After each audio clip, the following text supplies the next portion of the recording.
অৰ্জুন ভোগেশ্বৰ বৰুৱাক এইটো বয়সত বদনাম কৰি কি কৰিব? আচলতে নহয়, তেখেত এজন সুবিধাবাদী মানুহ যোনজনে এইবিলাক কৈছে। আৰু ভাবোঁ বদৰুদ্দিন আজমলকো চাগে কোনোবা এজনে বিপথে পৰিচালিত কৰিছে। এটা ফেচবুক পেজত এজন যুৱকে দেউতাৰ অৱস্থা অতি বেয়া, অভাৱ অনাটনত আছে বুলি এটা ভিডিঅ' দিলে। আমি সেই ভিডিঅ'টো পাই আমাৰ ঘৰৰ সকলো পৰিয়ালবৰ্গ অলপ আত্মসন্মানত লাগিছে যে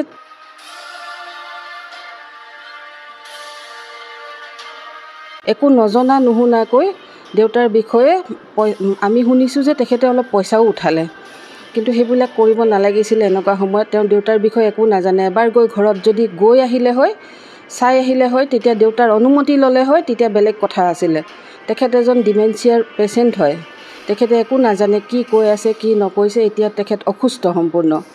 আৰু আপোনালোকে এই যোনে অনুদান দিছে, মই অনুৰোধ কৰিছোঁ তেখেতসকলে যাতে এইটো কাম নকৰে। দেউতা কোনো অভাৱ অনাটনত নাই। অভিৰুচি গোষ্ঠীয়ে 42 বছৰে যি দেউতাৰ জন্মদিন উদযাপন কৰি আহিছে, তেওঁ অভিযোগ কৰিছে যে কোটি কোটি টকা খাইছে। কোটি কোটি টকা অভিৰুচি গোষ্ঠীয়ে কোটি কোটি টকা খোৱা নাই। বহুত কষ্ট কৰি অভিৰুচিৰ যিজন অধ্যক্ষ হয় বলেন্দ্ৰ মোহন চক্ৰৱৰ্তী, তেখেতে কি কষ্টৰে দেউতাৰ এই জন্মদিন উদযাপন কৰে আমি সৰুৰ পৰাই দেখি আহিছোঁ। দৰৱ পাতি খাবলৈ দেউতাৰ পইচা নাইকিয়া নহয়, কাৰণ দেউতাৰ চিকিৎসাৰ খৰচ ONGCয়ে বহন কৰে। সেইখিনিৰ কাৰণে দেউতাক দৰৱ পাতি খাবলৈ দিব নালাগে কোনেও। ONGCয়ে চাই, ONGCয়ে বাহিৰত পঠাব লগা হ'লেও তেখেতৰ চিকিৎসা দিল্লীৰ এপ'ল' হস্পিটেলত হৈ আছে, চব তেখেতসকলেই কৰি আছে। অভাৱ অনাটন একেবাৰেই নহয়। অসম চৰকাৰ, ONGC, অভিৰুচি গোষ্ঠী সদায় দেউতাৰ লগত আছে। বাকী সকলো খেলা মানুহো দেউতাৰ লগত আছে। তেখেতক অভাৱ অনাটনত কেতিয়াও থাকিবলৈ নিদিয়ে। এইটোও অনুৰোধ কৰোঁ, যিজন ল'ৰাই এইটো কাম কৰিছে, দেউতাৰ নামত পইচা উঠাইছে, তেখেতে হয় তেখেতসকলক ঘূৰাই দিয়ক যোনে পইচা দিছে, নহ'লে বানপীড়িতক সহায় কৰি দিয়ক। কাৰণ দেউতাক সেই পইচা গৈ দিব নালাগে। তেখেতে ৰাজহুৱাভাৱে ক্ষমা খোজাটো বিচাৰোঁ, কাৰণ তেখেতে দেউতাক বদনামেই কৰিলে। আমি দেউতাক সেইটো পৰ্যায়লৈ কেতিয়াও যাবলৈ দিয়াই নাই। আমি বহুত কেয়াৰ কৰোঁ তেখেতক। আজি কিছুদিনৰ আগতে বদৰুদ্দিন আজমল ডাঙৰীয়া শিৱসাগৰত জয়সাগৰত মোৰ দেউতাৰ ঘৰত গৈছিলে। তেখেতে উপহাৰ হিচাপে দেউতাক 1 লাখ টকা এটা অনুদান হিচাপে দি আহিছিলে।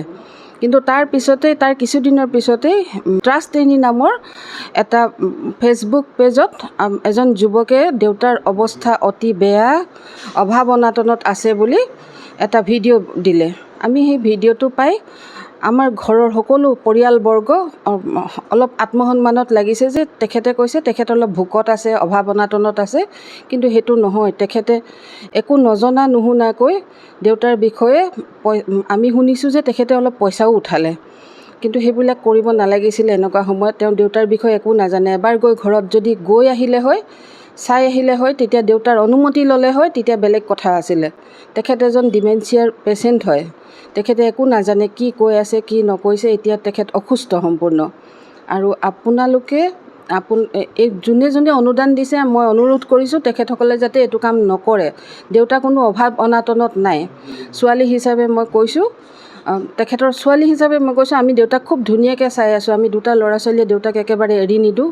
আমি খুব ভালকৈ মা দেউতাক চাই আছোঁ। আৰু অভাৱ অনাটন একেবাৰেই নহয়। অসম চৰকাৰ, ONGC, অভিৰুচি গোষ্ঠী সদায় দেউতাৰ লগত আছে। বাকী সকলো খেলা মানুহো দেউতাৰ লগত আছে। তেখেতক অভাৱ অনাটনত কেতিয়াও থাকিবলৈ নিদিয়ে। দৰৱ পাতি খাবলৈ দেউতাৰ পইচা নাইকিয়া নহয়, কাৰণ দেউতাৰ চিকিৎসাৰ খৰচ ONGCয়ে বহন কৰে। সেইখিনিৰ কাৰণে দেউতাক দৰৱ পাতি খাবলৈ দিব নালাগে কোনেও।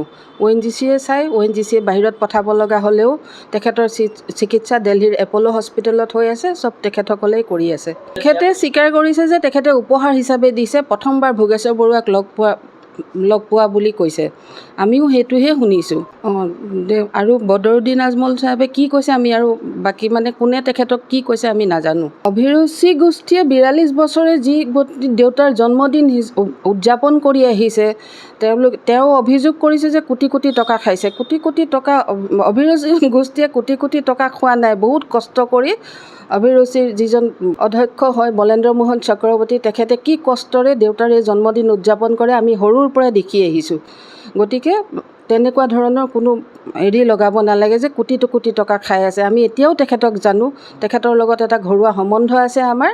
আৰু দেউতাক তেখেতে খুব ধুনীয়াকৈ চব কথাতে সহায় সহযোগ আগবঢ়ায়। বলেন দাই এজন জীয়াই থকা মানুহৰ জন্মদিন এনেকৈ পাতিছে, এতিয়া গোটেই ভাৰততে জনাজাত সেইটো কথাত।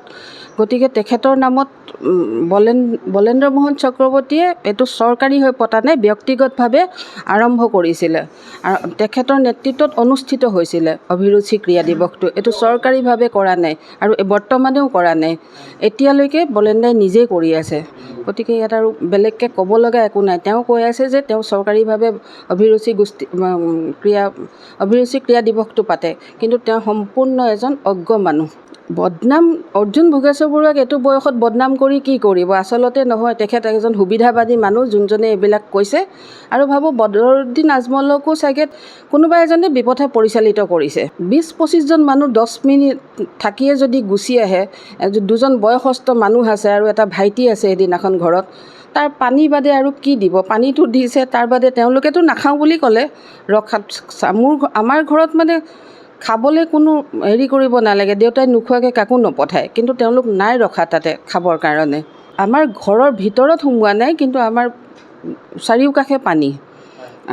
আৰু এইটোও অনুৰোধ কৰোঁ, যিজন ল'ৰাই এইটো কাম কৰিছে, দেউতাৰ নামত পইচা উঠাইছে, তেখেতসকলক ঘূৰাই দিয়ক যোনে পইচা দিছে, নহ'লে বানপীড়িতক সহায় কৰি দিয়ক। কাৰণ দেউতাক সেই পইচা গৈ দিব নালাগে তেখেতে।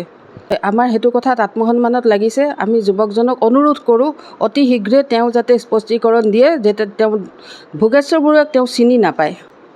ৰাজনীতিকৰণ কৰা বুলিও মই নাভাবোঁ। ৰাজনীতিকৰণ হয়তো সেইটো বিষয়লৈ আমি ইমান কিবা জ্ঞাত নহয়, মানে যে ৰাজনীতিকৰণ কৰিছে নে নাই। মই এটা ভাবিছোঁ যে বদৰুদ্দিন আজমল চাহাবক কোনোবাই বিপথে পৰিচালিত কৰিছে, তেখেতে ৰাজনীতি কৰিছে যদি তেওঁলোকে কৰিছে। আমাৰ ফালৰ পৰা আমি ইমান বুজি পোৱা নাই আৰু ৰাজনীতি। যোগাযোগ কৰিবলৈ আমি চেষ্টা কৰিছোঁ, কিন্তু তেখেতৰ কোনো ধৰণৰ কণ্টেক্ট নাম্বাৰ বা কিবা আমি পোৱা নাই। তাৰমানে আমি তেখেতক সুধিব খুজিছিলোঁ আমাৰ ফালৰ পৰা যে তেখেতে এই কামটো কিয় কৰিলে। তেখেতে অনতিপলমে যদি স্পষ্টীকৰণ দি দিয়ে ভাল হয়। তেখেতে ৰাজহুৱা হোৱাটো বিচাৰোঁ, তেখেতে কিয় এইটো কাম কৰিলে আমিও জানিব খুজিছোঁ। তাৰমানে ইমানো অভাৱ অনাটনত আমি নাই, মানে যে সেইকাৰণে তেওঁ কিয় ক'লে যে ভোকত আছে ভোগেশ্বৰ বৰুৱা। গোটেই পৰিয়ালবৰ্গ সকলোকে তেখেতে বদনাম কৰাৰ নিচিনা হৈছে।